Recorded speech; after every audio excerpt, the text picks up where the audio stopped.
नमस्कार, आप देख रहे हैं लोकल हरियाणा। मैं करमवीर सिंह।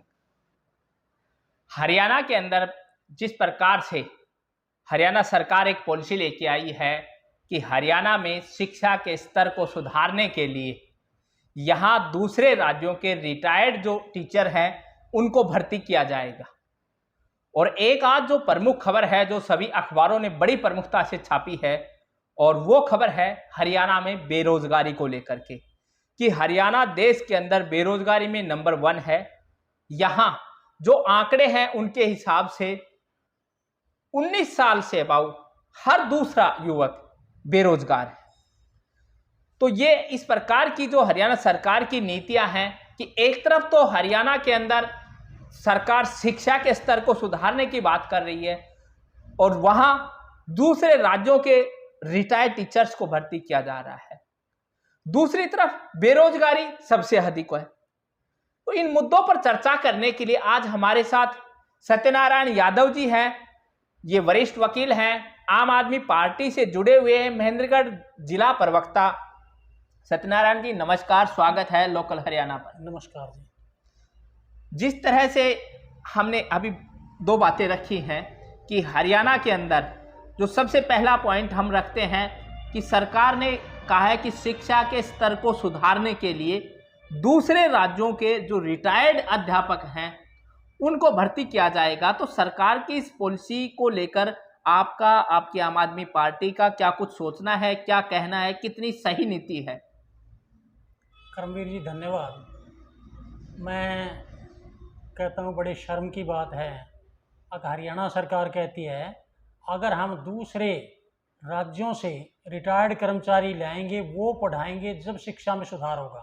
जी, दूसरे राज्यों के रिटायर्ड कर्मचारियों से शिक्षा में सुधार कैसे होगा ये सरकार बता सकती है। और हरियाणा के अंदर बेरोजगारी का इतना बुरा हाल है, एचटेट, एसटेट, नेट, इतने बेरोजगार हैं जो एचटेट, एसटेट, नेट के इनको नौकरियां क्यों नहीं दी जाती? जी, सरकार को इनको अगर शिक्षा में सुधार लाना चाहती है तो इन बेरोजगारों को तुरंत रोजगार देना चाहिए।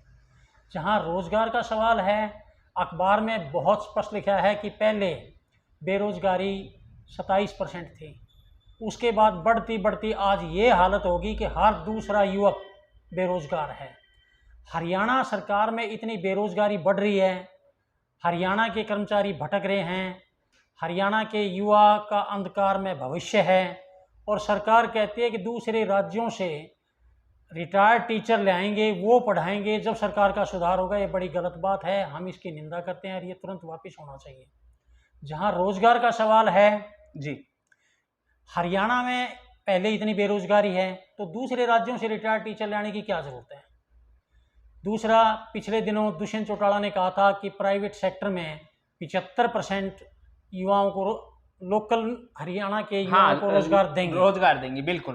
परंतु अखबार में स्पष्ट लिखा है कि 75% युवाओं का रोजगार कंपनियों से, प्राइवेट सेक्टर से छूट गया है, उनको निकाल दिया है।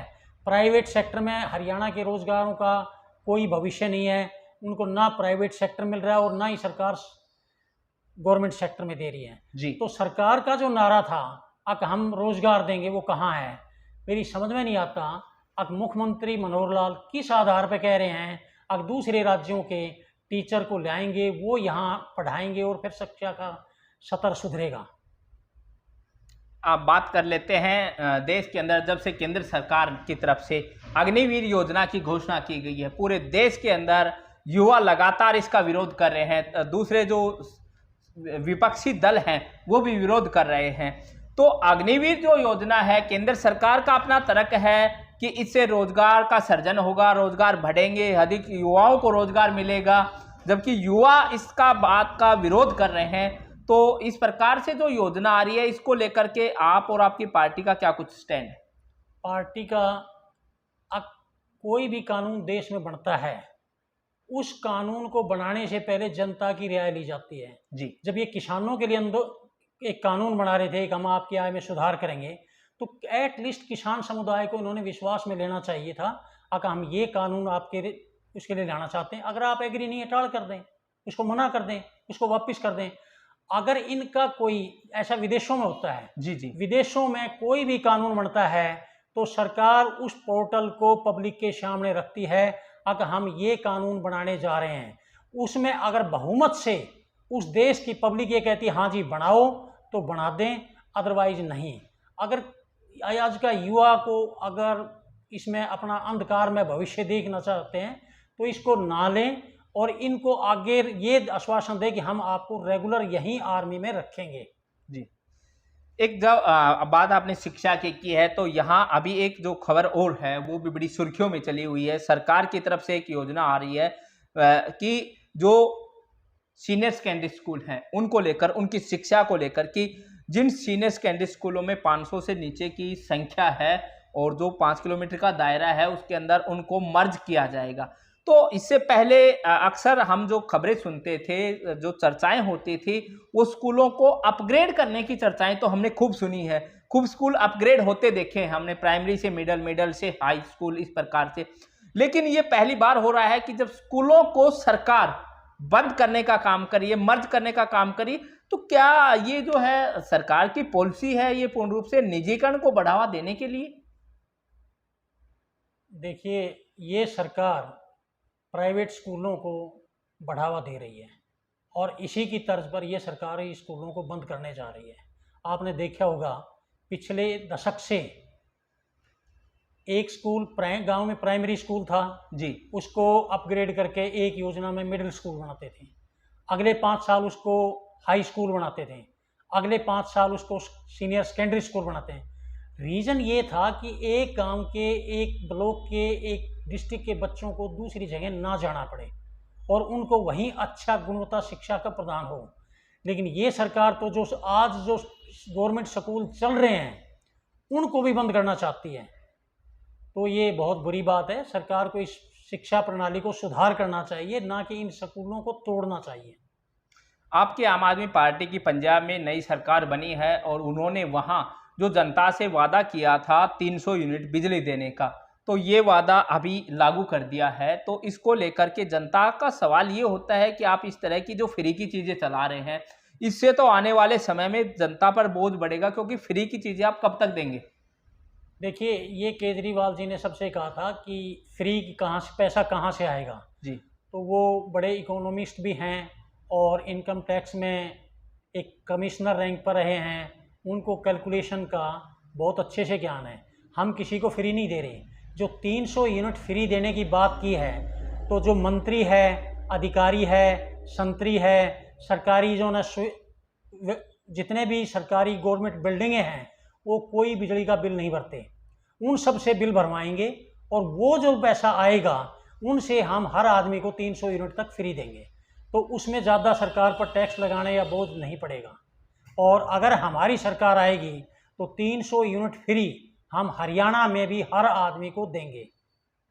आपने बात की हरियाणा में सरकार आने की। अभी हाल ही में निकाय चुनाव हुए हैं और निकाय चुनावों के अंदर जिस प्रकार से आम आदमी पार्टी का ग्राफ बढ़ रहा था, उसके हिसाब से आपको क्या लगता है कि रिजल्ट आपके अनुकूल आए हैं? और दूसरी बात यह है कि इससे आपकी पार्टी का जीत का खाता जरूर खुला है, तो किस प्रकार की संभावनाएं आने वाले लोकसभा चुनाव और विधानसभा चुनाव में आपको दिखाई देती? देखिए, हमने ज़्यादा सीटें नहीं जीती, पर अगर हम ज़मीन से, धरातल से देखते हैं तो आम आदमी पार्टी हरियाणा में जी, 6 महीने से ही जो ना कार्य शुरू किया है। 6 महीने पहले हरियाणा में आम आदमी पार्टी का गांव में, शहरों में, कस्बों में कोई नाम लेने वाला नहीं था। पिछले 6 महीनों में आज हमने हर डिस्ट्रिक्ट हेडक्वार्टर पर, हर विधानसभा क्षेत्र में अपने कार्यालय खोले हैं। हर विधानसभा क्षेत्र में, हर कार्यालय में हमारे पास 100-150 कार्यकर्ता जुड़े हुए हैं और आज हमने 10% वोट, टोटल वोट का 10% लिया है। तो ये आम आदमी पार्टी का बहुत बड़ी जीत है और आम आदमी पार्टी के उत्थान का संकेत है। आपने बात की 10% वोट बैंक की, तो आपके भी क्या कुछ जो है आने वाले समय को लेकर क्या कुछ प्लान है, उस पर भी चर्चा कर लेते हैं। आपके विधानसभा क्षेत्र की अगर हम बात करें, अटेली विधानसभा, अटेली विधानसभा में जिस प्रकार से भारतीय जनता पार्टी के विधायक हैं और यहाँ से उनका आधे से अधिक कार्यकाल हो चुका है, तो जो कार्यकाल हुआ है उसको लेकर किस तरह से देखते हैं कि क्या विकास के काम हुए हैं या नहीं हुए हैं? हालांकि कुछ समय कोविड के दौर से गुजरा था, उसके बाद सामान्य परिस्थितियां हैं, लेकिन विकास जो है किस प्रकार का रहा, आपको क्या लगता है? देखिए, पिछले कुछ समय से भारतीय जनता पार्टी, मैं बता अपने जो सीताराम जी विधायक हैं, उन्होंने एक ईंट भी नहीं लगाई, कोई भी विकास का कार्य नहीं किया। भारतीय जनता पार्टी अपना कोई तो विकास बताए।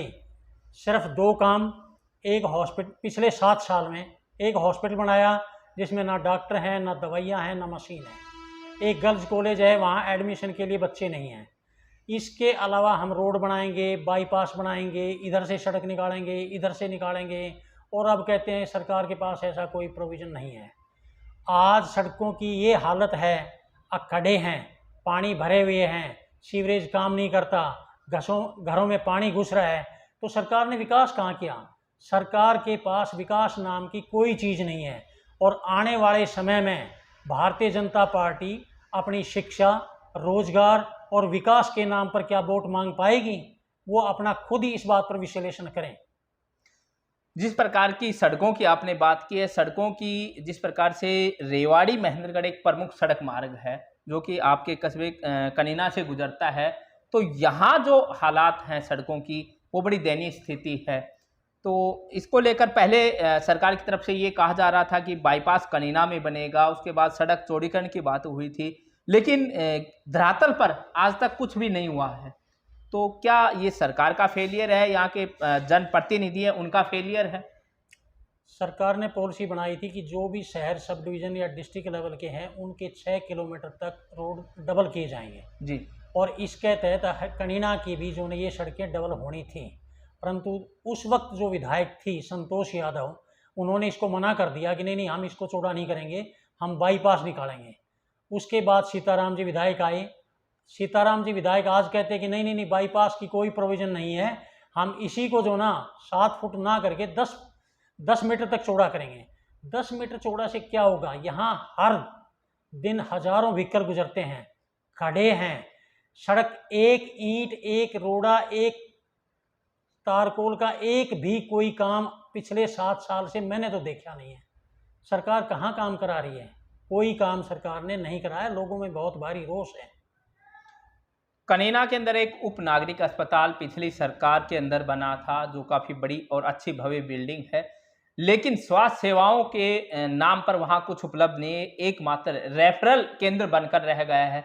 आपने और आपकी पार्टी के कार्यकर्ताओं ने वहाँ धरना प्रदर्शन भी दिया था, लेकिन सरकार की तरफ से अभी तक वहाँ किसी प्रकार की सुविधाएं नहीं बढ़ाई गई हैं। तो इसको लेकर के क्या कुछ कहना चाहेंगे? देखिए, हमने पीछे धरना भी इसीलिए दिया था, कितनी बड़ी बिल्डिंग है और 52 गाँव का ब्लॉक का हॉस्पिटल है, इसमें एक्सरे मशीन नहीं है, ईसीजी नहीं है, अल्ट्रासाउंड नहीं है, अगर किसी को अचानक हार्ट अटैक आ जाए तो उसके लिए कोई डॉक्टर नहीं है, कोई भी बेसिक सुविधाएं नहीं है। हमने 7 दिन धरने के बाद हमने विज्ञापन दिया, हमें उम्मीद थी कि सरकार जागेगी, पर सरकार अभी तक कुछ नहीं किया, ना सरकार जागी है।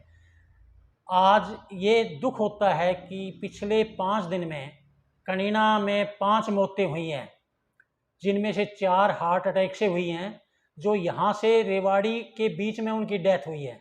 रीज़न ये था कि यहाँ उनको बेसिक अगर ट्रीटमेंट मिल जाता, बेसिक कोई दवाई मिल जाती, लेकिन यहाँ ना डॉक्टर है, ना कोई दवाई है, ना कोई सुविधाएं हैं, जिस वजह से रोज़ाना जो ना मौतें हो रही है और प्रशासन सो रहा है।